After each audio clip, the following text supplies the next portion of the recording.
They built careers around strength, discipline, perfect bodies, and confidence. America knew them from reality TV, workout DVDs, morning shows, and fitness empires. But behind the muscles were stories viewers rarely saw: family pressure, rejection, hidden relationships, heartbreak, and the cost of living honestly. Some were told to tone themselves down. Others rebuilt their entire lives. And one story may change how you remember fitness television forever. 1. Bob Harper, the fitness icon who hid one truth from primetime TV.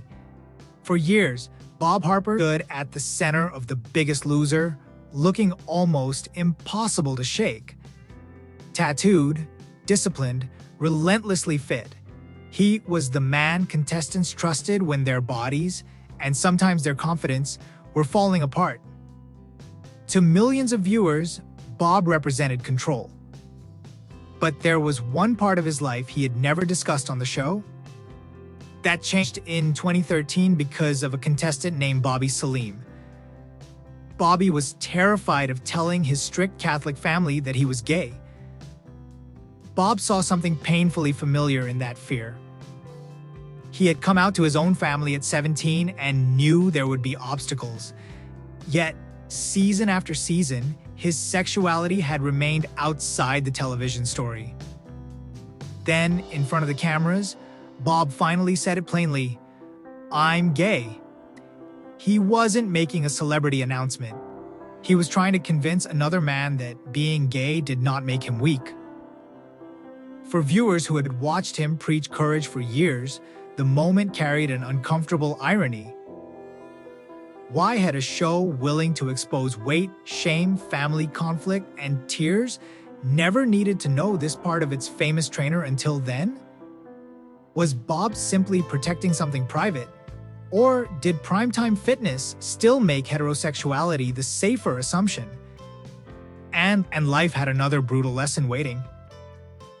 In 2017, the man America associated with health collapsed during a workout from a severe heart attack. He woke up in a hospital 2 days later. The fitness expert, who had spent years telling people to take control of their bodies, had been blindsided by a hereditary cardiovascular risk. He could not out-train. That is what makes Bob Harper's story bigger than a coming-out moment. First, television reminded him that strength could mean telling the truth. Then, his own heart reminded him that strength could also mean accepting vulnerability. So, what do you think? Should Bob have talked about being gay much earlier on The Biggest Loser? Or was his private life nobody's business until he chose to share it? And did the show sell America too narrow an idea of what healthy and strong were supposed to look like? 3. Jorge Cruz, the wellness guru who had everything except the life he really wanted. Jorge Cruz sold transformation for a living. He wrote best-selling diet and fitness books, appeared with Oprah, and became one of those polished wellness experts daytime television loved. Healthy, successful, reassuring, seemingly in complete control. Off camera, the picture looked just as perfect. He had a beautiful wife, 2 children, a thriving career, and the kind of life his audience was being taught to build. And he has said he was deeply unhappy. That confession is what makes Jorge's story so unsettling. There was no dramatic public scandal forcing the truth out of him. There was something quieter.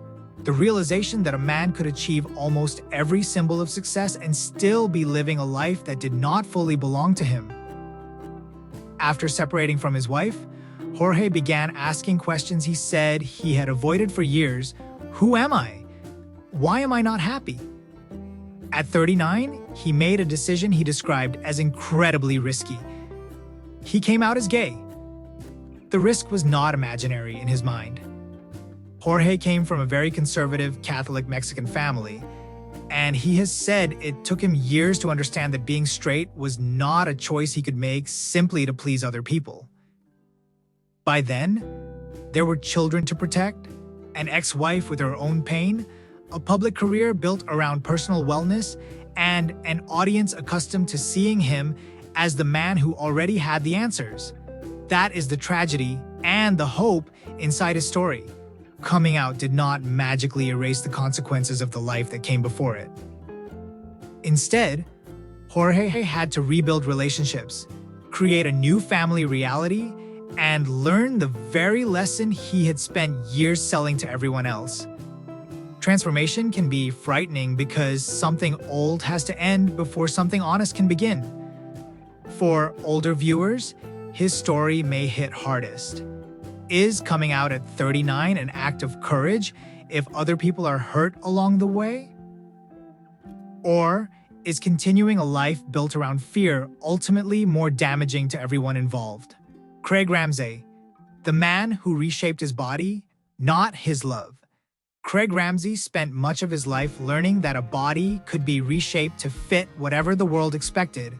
Before Bravo viewers knew him as the muscular, high-energy fitness personality, Craig had lived inside the brutally disciplined world of professional dance. Ballet demanded precision, flexibility, and a lean physique. Later, fitness television rewarded almost the opposite image: broader shoulders, visible muscle, physical power. Craig learned to transform himself again, but the most interesting transformation had nothing to do with his body. By the time audiences saw Craig on Bravo, he was not pretending to be straight or carefully hiding a boyfriend off camera. He was openly gay, and eventually allowed viewers into something earlier generations of gay television personalities rarely got to show so casually: an ordinary marriage. Craig and hairstylist Brandon Liberati brought their relationship to newlyweds the first year, letting cameras follow their wedding, arguments, business pressures, and hopes of building a family. The glamour was there, but so was the uncomfortable reality. Marriage equality had only recently become legally secure, and Craig spoke openly about what it meant to finally be able to call another man his husband. That visibility came with a price. Reality television does not simply document relationships, it examines them. Private disagreements become scenes. Family decisions become storylines. Even conversations about children can become entertainment for strangers. And perhaps that is what makes Craig's story more complicated than a traditional coming-out tale. For years, his body had been judged by choreographers, audiences, and fitness culture. Now his marriage could be judged by millions of viewers too. Yet Craig chose visibility anyway. Maybe courage is not always revealing a secret. Sometimes courage is refusing to treat your happiness like something that needs to be hidden. So what do you think? Did putting Craig and Brandon's marriage on television help normalize gay relationships? Or did reality TV turn something deeply personal into another product for viewers to consume? And after a lifetime of reshaping his body for other people's expectations, didn't Craig deserve at least one part of his life that belonged entirely to him? For Jason, Wimberly, the fitness star, they said was too gay to sell strength. Jason Wimberly never needed television to tell him who he was. He came out at 14 in 1996, growing up in the small farming town of Lodi, California, where he was a cheerleader, dancer, and the kind of kid who refused to shrink himself. Years later, when his body became his career, he discovered something harsher. The fitness industry could celebrate muscles while still policing the man inside them. Wimberly has said producers, news outlets, and brands repeatedly told him he was too gay or too femme, trying to tone down the flamboyance that came naturally to him. Think about the contradiction. His job was to teach confidence, yet some gatekeepers apparently wanted confidence only if it looked sufficiently masculine. He says he had to work harder to prove he was strong enough, qualified enough, and worthy of the same opportunities. But the pressure was not only professional. Jason later stopped weighing many clients because he hated beginning every session with a list of things people despised about their bodies. Instead, he began asking how they wanted to feel. Strong? Confident? Happy? That philosophy became painfully personal after 2019, when a series of deaths hit his life, including Andrew, his best friend of 13 years. Jason tattooed Andrew's name on his wrist, left the studio he had created, and stepped away to grieve. For a man who had spent his career sculpting strength, grief forced a different kind of rebuilding. Then came the comeback. Instead of returning quieter, safer, or more marketable, he created Working Out is a Drag, training RuPaul's Drag Race queens while deliberately making LGBTQ+ fitness joyful and visible. So ask yourself, if a trainer can transform bodies, motivate clients, and build a career, what exactly does being too gay have to do with his ability to do the job? And if an industry sells self-confidence, should it ever ask someone to tone down the very person they fought to become? Jason's story suggests the hardest workout was never physical. It was refusing to disappear simply because someone else found his authenticity inconvenient. 5. Cody Rigsby, the man who sold confidence after years of hiding his own. Today, Cody Rigsby can make thousands of people laugh while their legs are burning. On Peloton, he is loud, funny, opinionated, and unmistakably gay. He jokes about pop stars, bad dates, and everything in between, as if confidence has always been effortless. But the man viewers know now grew out of a childhood where almost nothing felt secure. Cody has spoken about experiencing homelessness for roughly 3 years with his single mother, moving through hotels and friends' homes while money disappeared. Pop music became an escape. So did the dream of dancing. But growing up gay in North Carolina brought another kind of insecurity. He has said homophobic rhetoric was everywhere, and that it kept him from fully becoming who he wanted to be. For years, he lived in denial. The irony is almost cinematic. The man who now beams queer confidence into living rooms across America once had to imagine what freedom might look like from far away. He could not afford dance lessons as a child. His first real classes came later, and he eventually reached New York, performed behind major pop stars, and hustled through the unstable life of a working dancer. Then, a strange opportunity appeared. A startup fitness company called Peloton needed performers who could connect with people on camera. Cody had never taught a fitness class. Somehow, the job that looked like a detour became the career that made him famous. His past did not vanish with success.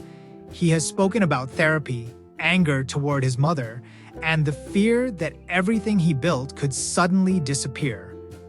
The old survival instinct returning even when his life was finally stable. Maybe that is why Cody's confidence feels different today. It was not inherited. It was constructed slowly through instability, fear, work, and self-acceptance. Would viewers have embraced this same flamboyant, openly gay trainer 20 years earlier? Or did Peloton succeed partly because a new generation finally wanted fitness stars who looked less like perfect heroes and more like complicated human beings? Tell us, is Cody proof the industry changed or proof of how long that change took? 6. Caleb Marshall, the man who built an empire on joy while his marriage fell apart. Caleb Marshall built an empire by making fitness look like the opposite of punishment. As the fitness marshal, he danced, joked, exaggerated every facial expression, and invited people of every size to move without shame. Billions of views later, the message seems simple. Working out could be joyful, inclusive, and unapologetically queer. His love story became part of that public world. Caleb met Cameron Moody in 2015 while Caleb was teaching fitness at Indiana University. Cameron eventually became not only his partner, but part of the machinery behind the brand, serving as chief marketing officer and talent manager. After years together, they married in February 2023. To fans, it looked like one of those rare stories where love and business had grown side by side. Then, in April 2026, the picture changed. After more than a decade together and just over 3 years of marriage, Caleb and Cameron filed for divorce. There was no public accusation of betrayal, no confirmed villain, and no reason to invent one. That may be what makes the story more uncomfortable. Sometimes a relationship can survive fame, work, visibility, and years of building something together, and still end. For a fitness personality whose brand is built on joy, a public breakup creates a brutal contrast. The man dancing on screen still has an audience waiting for energy. The algorithm still wants a smile. The business still has to function, even when the person behind it is hurting. But private grief does not care about branding. Caleb's story also raises a question that did not exist for many older gay fitness stars. What happens when visibility is no longer the struggle, but overexposure is? Earlier generations feared showing a husband. Caleb's generation can build a career while openly married, then has to navigate the end of that marriage in front of millions. Does a public figure owe fans an explanation when a relationship ends? Or should the same audience that celebrated the wedding know when to step back? And when someone's job is to make other people feel good, do we leave them enough room to be unhappy themselves? 7. Isaac Boots, the son of boxers who chose dance over machismo. Isaac Boots grew up surrounded by men who knew exactly what masculinity was supposed to look like. His father boxed. His grandfather boxed. He even carried the family name. But while the men around him threw punches, young Isaac wanted to dance to Madonna. He grew up in Hawaii on food stamps, inside a conservative, deeply religious family. Isaac has said he did not even understand what gay meant as a child. He only knew he was different from the other boys. And difference came with pressure. The family image was machismo. His escape was music, theater, and dance. Eventually, he left for New York with only about $35 in his pocket. The oversized boots other dancers teased him for became his armor, and eventually his name. Isaac Boots went from an eccentric nickname to a Broadway career, celebrity choreography, and finally, Torched, the punishing workout that attracted stars like Kelly Ripa, Jessica Chastain, and others. Then, COVID shut down the world. Instead of charging people who were suddenly scared and unemployed, Isaac streamed Torched for free. He remembered what it had been like to be the hungry kid himself and asked followers to donate to No Kid Hungry. His original goal was $1,000. The campaign ultimately raised more than $1.2 million, and the boy, once pressured towards somebody else's version of manhood, eventually married Jeffrey Obrecht, who became his partner in life and in the business behind Torched. Years later, Isaac was even invited to witness the signing of the Respect for Marriage Act. That is a remarkable distance from food stamps, religious pressure, and feeling like the wrong kind of boy. So, who gets to decide what strength looks like? The boxer throwing the punch, or the gay kid brave enough to dance when everyone expected him to fight? And how many boys spend years believing they are weak simply because their version of masculinity looks different? 8. Joey Gonzalez, the bullied outsider who built a fitness empire. Before Joey Gonzalez ran one of the most recognizable boutique fitness brands in the world, he knew exactly what it felt like to walk into a room and wonder if he belonged there.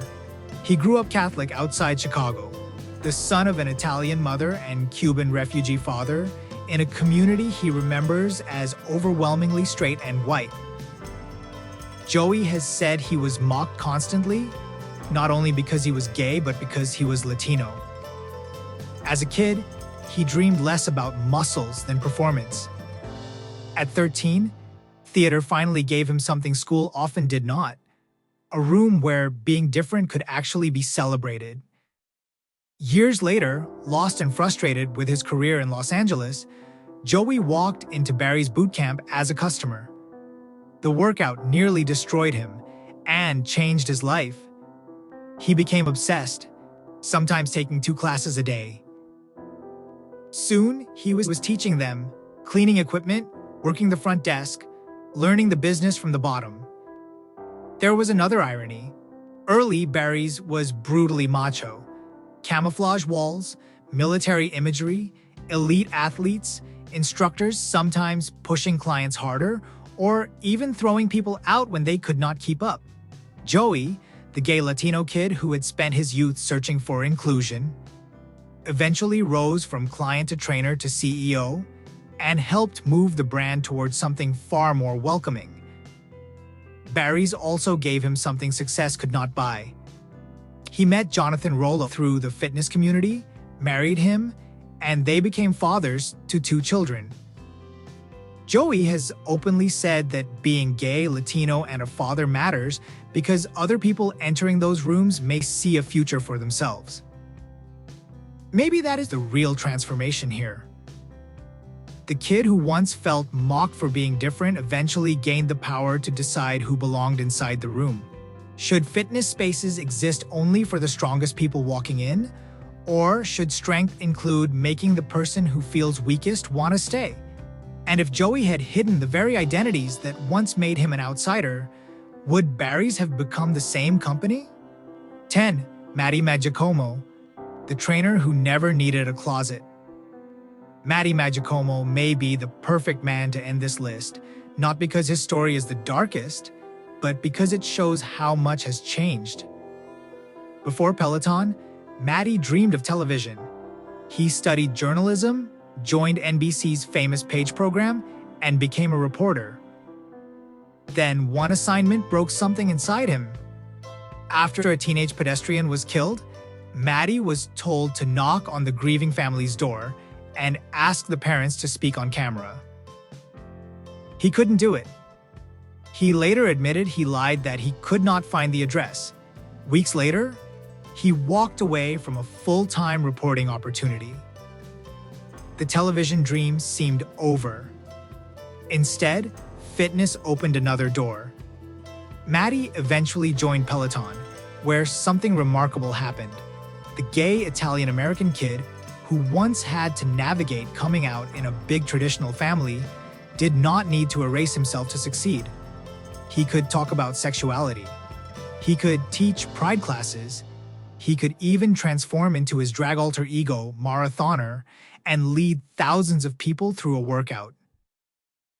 Think about how different that is from some of the men earlier in this video who were told to tone themselves down, stay marketable, or fit somebody else's definition of masculinity.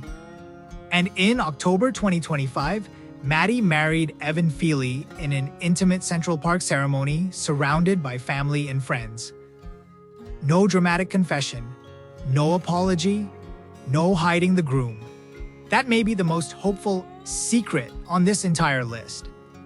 Sometimes progress looks less like a shocking revelation and more like a life that no longer needs one. Matty tells his members, "You are not enough. You are everything." Maybe that is the lesson these 10 men leave behind. Strength was never just muscle, discipline, or a perfect body. Sometimes strength was surviving. Sometimes it was walking away. Sometimes it was coming out at 39. And sometimes it was simply refusing to make yourself smaller so other people could feel comfortable. These men taught America that strength could be trained, but their lives proved that real strength is not always visible in a mirror. Sometimes it means surviving rejection, leaving an abusive relationship, rebuilding after heartbreak, or refusing to hide the person you love. Their sexuality was never the tragedy. the pressure to become someone else was. Which story stayed with you the most? And do you think fitness television has truly become more accepting today?